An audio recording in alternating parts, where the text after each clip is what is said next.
Seja bem-vindo, aluno IMD, a mais uma aula de História. Eu sou o professor Jackson, seu professor de História, e hoje nós vamos aí viajar numa aula de História muito legal sobre a história do Brasil, como ocorreu a construção do Estado brasileiro. Mas antes de nós entrarmos nesse assunto que é muito legal e que com certeza tem tudo a ver conosco, embora nós tenhamos aí praticamente mais de 200 anos passados, né? Desse período, tá? Eu gostaria de convidar você a pegar um lápis, uma caneta, algum lugar que você possa fazer uma anotação no seu computador, smartphone, enfim, é sempre importante porque vão surgir palavras novas, alguns termos novos, e se ficar alguma dúvida também, você pode anotar para voltar depois e assistir de novo, ou ainda fazer uma pesquisa mais aprofundada sobre o tema, tá joia? O professor Jackson vai tentar ser um pouco mais sucinto no conteúdo, mais tranquilo, e eu quero dizer para você que o conteúdo ele não termina aqui, com certeza esse conteúdo ele vai muito além, tá? Tem muito mais detalhes do que os que serão apresentados aqui. Eu só quero que você tenha uma base legal para que você possa entender essa particularidade interessante da construção do nosso país, que é tão importante para a nossa história, que tem tudo a ver com a nossa história, com a construção da nossa sociedade, com os aspectos culturais, entre outras situações aí que nos fazem ser o Estado brasileiro, o povo brasileiro, esse povo tão único, tão dinâmico, tão plural, mas que vive em apenas um país, né? Com tantas diferenças, morando em apenas um país. Seja bem-vindo e vamos lá. Então vamos lá, eu já quero começar com essa primeira tela aí, né? Que é a tela da introdução. Na aula hoje já vai na tela introdutória. Como ocorreu a introdução do Estado brasileiro? Você notar comigo aí, a palavra Estado está bem aqui em cima de mim, olha só, estou apontando para ela, tá? Ela está com E maiúsculo. Tá? Então, esse tipo de escrita se refere ao Estado, não o Estado como nós conhecemos de outra maneira. Por exemplo, o Estado do Rio Grande do Sul, o Estado do Amazonas, o Estado do Pará, o Estado do Piauí. Não assim, mas a união de todos esses estados com E minúsculo forma o grande, o único, o indivisível Estado brasileiro, tá? Então nós somos um estado único, dividido em estados menores, com uma outra configuração, tá? Então esse estado com E maiúsculo, ele tem um governo central que hoje fica em Brasília, nem sempre foi assim, nós vamos ver isso nesta aula, entendeu? Então eu preciso que você entenda que há uma unidade. Tá joia? Então, se isso ficou entendido, agora nós podemos partir para a nossa aula, para você entender como esse grande país, que é um Estado. Por que um Estado? Porque ele tem um conjunto de leis, porque ele tem forças armadas, porque ele tem uma liderança política eleita pelo povo. Enfim, ele tem uma série de características únicas, mesmo dividido em pequenas unidades federativas, aí, que são os estados menores, tá? Que o torna apenas um. E você quer ver uma característica muito legal que o nosso país tem? A língua portuguesa, a língua que nós falamos, né, que há muito tempo atrás foi instituída pelo Marquês de Pombal e nos une, embora nós tenhamos aí pelo menos mais umas 200 línguas nativas, tá? Então essas características nos fazem únicos. Essas características nos fazem amazonenses, paulistas, paranaenses, piauienses, mas sobretudo, todos nós somos brasileiros. Tá joia? Eu sou brasileiro com a pele morena, você pode ser brasileiro com a pele clara, com os olhos claros, né? Eu posso ser moreno do cabelo aqui enroladinho, você pode ser uma morena dos cabelos lisos, de matriz mais indígena, mas todos nós estamos ligados à nossa nacionalidade brasileira. Todos nós estamos ligados ao Estado brasileiro. Muito bem? Tranquilo? Vamos junto aí na continuação da nossa aula? Vamos lá. Então a gente está vendo aqui o seguinte, ó, que a construção do Estado brasileiro como nós temos hoje, ela começou em 1808 e ela vai ter o seu ápice em 1831. É lógico que um Estado, ele sempre passa por transformações. O Brasil nem sempre teve a mesma configuração territorial que ele tem agora. Porém, no entanto, todavia, várias transformações aconteceram. Só para você ter uma ideia, mais da metade do estado de Santa Catarina não fazia parte do Brasil. Antes era Paraguai. O nosso Acre, antes, pertencia à Bolívia. tá? E várias outras transformações que passaram pelo Brasil. Mato Grosso, por exemplo. Mato Grosso era Paraguai. Parte do Mato Grosso era Paraguai. Entendeu? E isso foi agregado. Porém, nós perdemos também. O país que hoje está ao extremo sul do Brasil, que se chama Uruguai, antes fazia parte do Brasil. Entendeu? E nós perdemos essas terras aí, tá? Então, e no momento oportuno, nós vamos falar um pouco mais sobre isso. Então, nós precisamos entender como tudo isso começou. Como se formou o Brasil? Vamos lá? O primeiro de todos foi no período chamado de período joanino. Lembra que no quadro anterior nós falamos de 1808? Né? Então, eu vou ler aqui o slide e na sequência a gente faz um comentário em cima do slide, tá joia? Eu quero que você me acompanhe na leitura. Vamos lá comigo? Para entender os motivos do estabelecimento da corte portuguesa na América, é necessário entender os seus antecedentes. Ou seja, o que eu quis dizer com esse tópico aí? A galera toda de Portugal, do reino, se mandou para o Brasil. Eles vieram embora para o Brasil. E por que isso aconteceu? Se eles estavam estabelecidos lá desde o século XI, né? Já estavam há mais de 400 anos estabelecidos como Portugal, o rei morava em Portugal, todas as decisões eram tomadas de Portugal, Portugal tinha colônias ao redor de todo o mundo, na Ásia, na América, na Oceania, na África, em vários lugares do mundo, mas por que exatamente do Brasil que eles vieram se estabelecer? É isso que nós vamos entender agora. Vamos lá? Vamos ler o tópico número 2? O principal deles foi o bloqueio continental napoleônico. Esse bloqueio tinha o objetivo de dinamizar a indústria francesa e acabar com a supremacia de sua principal rival. Napoleão Bonaparte exige que todos os países europeus deixem de comercializar com a Inglaterra. Mano, a França estava em guerra com a Inglaterra. Tá? Eles estavam guerreando entre si. Só que nesse momento, qual foi aqui uma das táticas de guerra da França, que era um país poderosíssimo naquela época?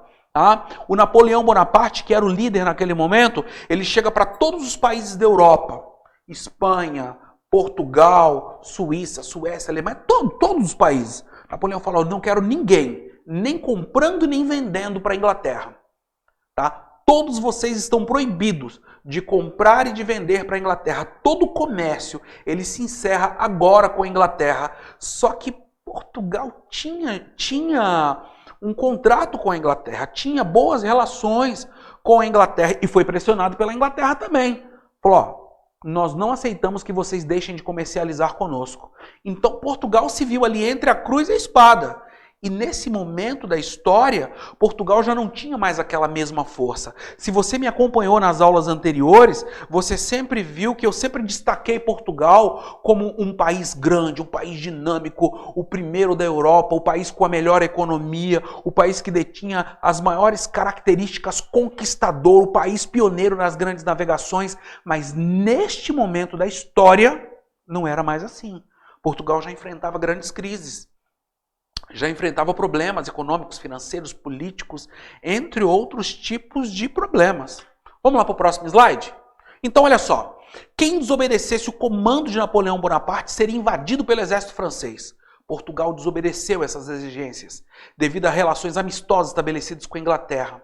E com isso, Dom João VI e a corte fogem para o Brasil.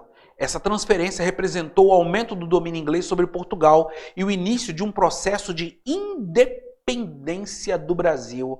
Ou seja, desobedeceram a França.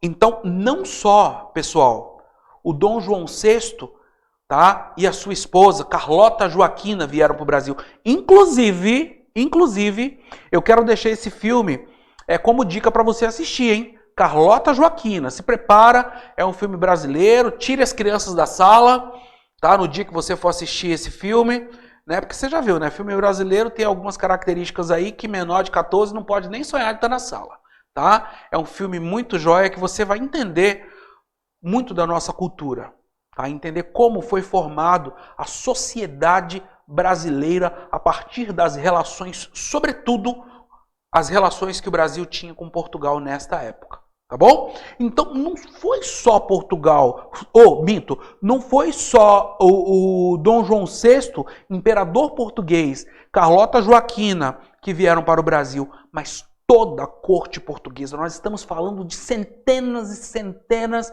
e centenas de pessoas que deixam Portugal fugidos da França. Eles vêm desesperadamente, porque o exército francês está indo em direção a Portugal e eles, por sua vez, estão fugindo num caminho completamente oposto em relação ao Brasil, que ficava bem longe da França. Então era muito mais seguro, mais fácil de se defender, né? Havia possibilidade, inclusive, de numa possível invasão ao Brasil e para um lugar muito distante, que até eles chegarem lá, eles já teriam saído fora há muito tempo. Há muito tempo. Vamos falar um pouquinho sobre as relações entre Portugal e a Inglaterra, tá? Então eu vou ler o tópico que a gente já comenta. Como mencionamos, houve uma forte aproximação entre Portugal e Inglaterra após a chegada da família real, como percebido a partir dos tratados de 1810. Por meio deles, as mercadorias inglesas entrariam no Brasil pagando as mais baixas taxas, apenas 15% sobre o valor do produto, apesar de exportar bastante para o Brasil. Por outro lado, a Inglaterra não importava muitos produtos, deixando a balança comercial deficitária, mais importação ou menos importação. Ou seja, os ingleses falaram assim, ó, não, beleza, pode ir a família real para o Brasil, que nós meio que vamos proteger vocês, só que é o seguinte, vocês têm que diminuir os impostos aí para nós, que tem um monte de coisa que vocês têm que nós precisamos, tá? E vice-versa, nós também vamos exportar para vocês. Só que, pessoal, Portugal, ele baixou tantos impostos para a Inglaterra que quem produzia no Brasil pagava mais caro nos produtos do que os produtos ingleses. Você já parou para pensar um negócio desse? Era mais ou menos assim, ó. Pensa, vou só dar um exemplo aqui, vai. Tem uma empresa na sua cidade. Aí essa empresa vende um produto, vai um refrigerante, vai. Ele vende uma garrafa de refrigerante na sua cidade por R$10. Só que ele vende lá para outro estado, para Brasília.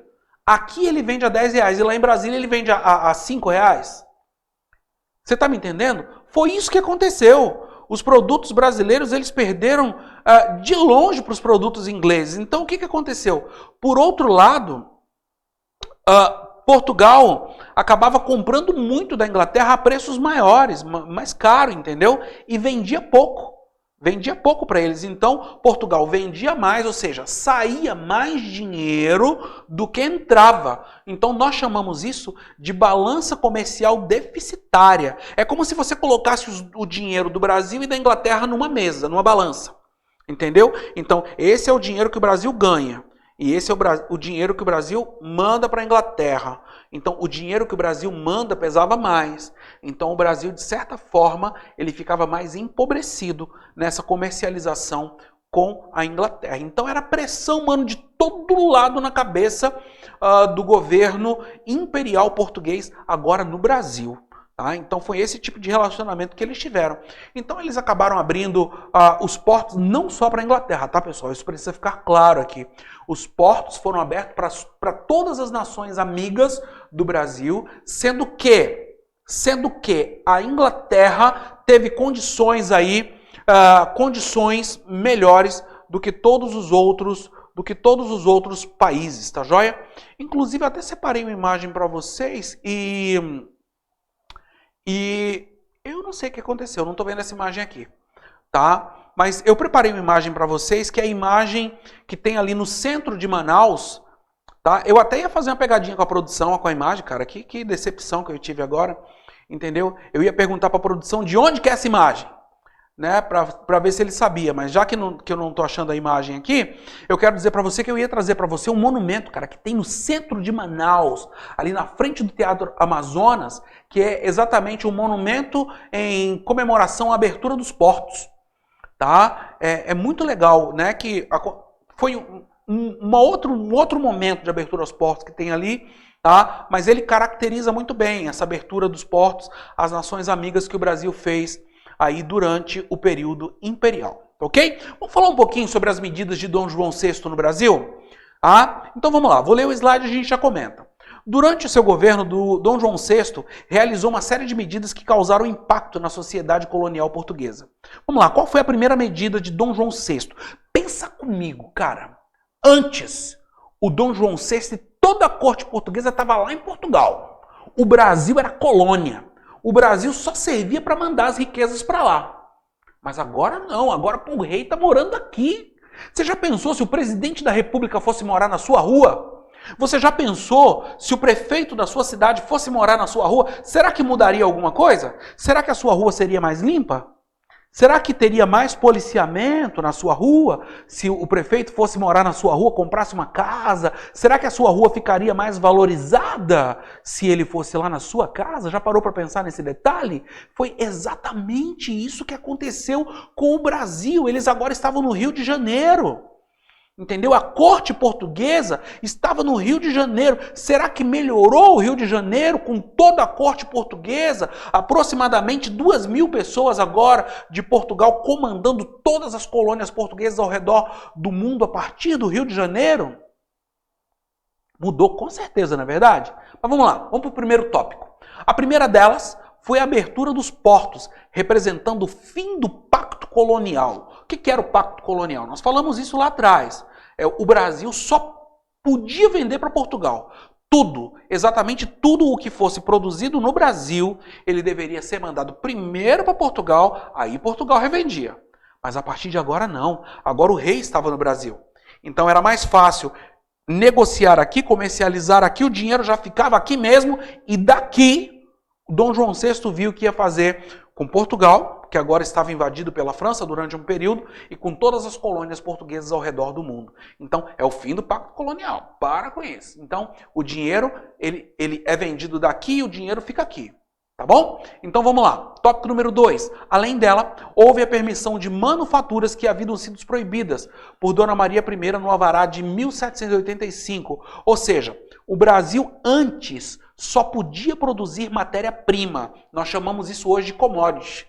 Isso, cara, é uma herança tão maldita, tão maldita, tão maldita da época de Dom João VI, tá? Que até hoje o Brasil ainda não é um país industrial. O Brasil exporta açúcar, o Brasil exporta petróleo, o Brasil exporta ferro, mas o Brasil não tem uma indústria diversificada. A maioria dos nossos produtos industrializados hoje vem da Ásia, vem dos Estados Unidos, e nós ainda trabalhamos somente na produção de matéria-prima, mas com a chegada de Dom João VI, o negócio já dá uma mudada. Por quê? Falou, ó, se alguém quiser fazer uma indústria aí, nós estamos permitindo, nós já estamos deixando. Entendeu por quê? Porque era mais dinheiro que podia entrar para o Brasil e isso ia trazer mais conforto, ia trazer uma qualidade de vida melhor para os moradores do Rio de Janeiro. E quem estava morando no Rio de Janeiro? Toda a corte imperial portuguesa, meu amigo, minha amiga. Então, nada mais normal do que eles terem uma vida muito melhor. Vamos para o tópico número 3? A realização de reformas urbanas e culturais que ocorreram no Rio de Janeiro para abrigar a corte portuguesa, como a criação de instituições de ensino, escola de comércio, academia militar, imprensa régia da Academia de Belas Artes, marcada pela vinda de artistas franceses que compuseram a missão artística francesa. Vamos lá, vamos por partes aqui, tá? Então, primeiro, ocorreram reformas urbanas. Tu acha que a corte portuguesa ia morar numa cidade toda detonada? De jeito nenhum. Então as ruas foram arrumadas, praças foram construídas, o jardim botânico foi construído, faculdades, escolas foram construídas. O filho desse povo ia estudar onde? Pense, onde eles iam estudar? Tu acha que havia antes da chegada de Dom João VI uma preocupação, mano, com a escola no Brasil? Os filhos dos ricos que moravam aqui no Brasil, todos eles eram enviados para estudar na Europa. Em Portugal, na Espanha, na França, só que agora o bicho estava pegando para o lado de lá. Estavam em guerra, muitos problemas. Então, se não podemos mandar os nossos filhos para a Europa, vamos fazer as escolas no Brasil. Rapaz, eu estou pensando um negócio aqui, talvez, olha, você concorde comigo. Napoleão Bonaparte, ele fez um bem danado para o Brasil. Já pensou num negócio desse? Né? Se nós analisarmos por esse lado aí, foi um bem gigantesco, porque o que foi um problema para os portugueses, para o Brasil, foi muito bom. Significou, daqui a pouco, no futuro próximo, no decorrer da nossa aula, a independência do Brasil. que ainda está ligado à coroa portuguesa, ainda está ligado a Dom João VI, ainda está ligado a Portugal. Muito bem? Agora, olha só que coisa interessante. Veio uma missão artística de Portugal. Você sabe qual era o projeto que essa missão artística tinha? Lembra que era guerra com Portugal. Mas mesmo assim veio uma missão artística, era a guerra da França com Portugal, mas veio uma missão artística da França. Interessante, né? É um negócio aqui para nós questionarmos. E qual era o objetivo da missão francesa? Era construir uma história. Aí você vai ver vários quadros da história do Brasil. Daqui a pouco eu vou mostrar alguns para você. Tá? Coisa mais linda, todo mundo muito bem vestido, né? Todo mundo muito bem arrumado, os navios chegando na costa brasileira, aquela mil maravilha. Mas eu quero dizer que não foi bem assim não, viu? Esse povo, quando chegou de Portugal no Brasil, estava todo mundo com dor de barriga, tá? Tudo melado, porque eles tinham uma doença chamada procela, tá? Por causa da água que apodrecia no meio do caminho, cheio de piolho, sarna, pulga. Mas os franceses, quando pintaram o quadro dos portugueses chegando no Brasil, eles estavam lindos e impecáveis, né? Hoje em dia acontece muito isso aí nas redes sociais, né? O camarada tá todo arrebentado, mas ele dá um jeito de pôr um filtro, ele dá um jeito de pôr lá aquele fundo verde, né? E fazer alguma coisa, tal, entendeu? E muda tudo. A menina faz uma maquiagem ali com um programa, né? E quando tu conhece a pessoa, tu acha que é outra pessoa. E a missão francesa, rapaz, em 1800 e lá vai cacetada, já fizeram exatamente a mesma coisa. Ou seja, parte da história do Brasil não é como nós vemos nos quadros. Aquilo é mentira, aquilo foi construído. Tá bom, pessoal? Então essa foi uma ideia, né? Você quer ver uma outra coisa interessante?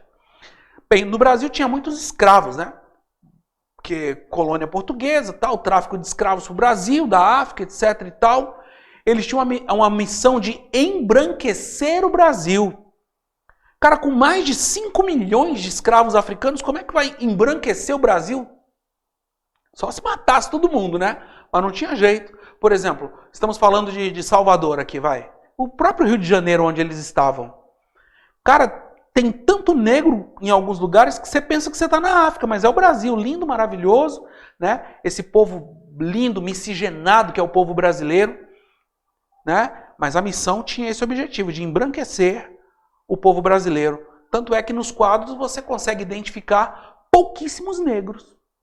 Entendeu? Então é uma novela aí, sabe, que não é de hoje, essa novelinha, sabe, esse papo de embranquecer, enegrecer, etc e tal, que eu particularmente nem gosto muito disso. Tá joia? Então vamos lá. E durante o período joanino, ficou tudo de boa no Brasil? Estava tudo tranquilo? Ah, tá tudo bem, o rei agora está no Brasil, o nosso imperador está no Brasil e está tudo tranquilo, está tudo muito bem?